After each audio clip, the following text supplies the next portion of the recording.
Now to political matters. With less than a year to the 2023 general election, political parties and other stakeholders have been advised to pay keen attention to the provisions of the Electoral Act 2022 for a more robust electoral system. Chairman of the Independent National Electoral Commission, Mahmood Yakubu, made the call at the Electoral Institute's 4th Abubakar Momo Memorial Lecture and Training of Political Parties in Abuja.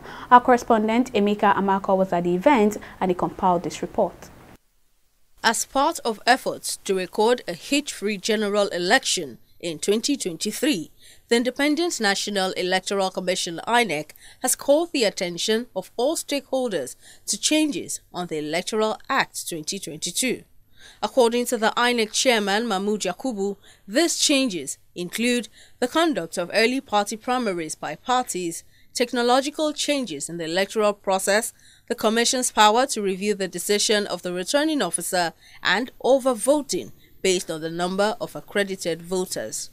Represented by the Chairman, Board of Electoral Institute, Abdullahi Zuru, Yakubu urged the parties to consider the major features introduced by the Electoral Act 2022 and the possible implications of these changes on the upcoming elections.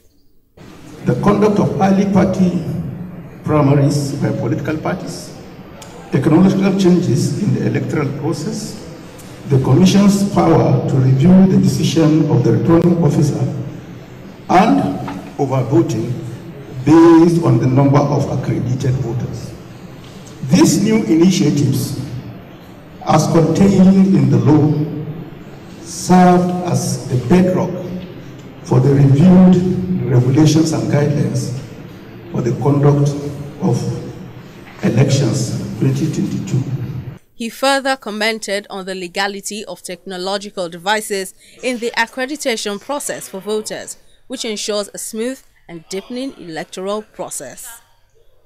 INEC voter enrollment device, INEC results viewing portal, etc., and other technological devices are now legally allowed in the accreditation process for voters, collation of results, and in the general conduct of elections.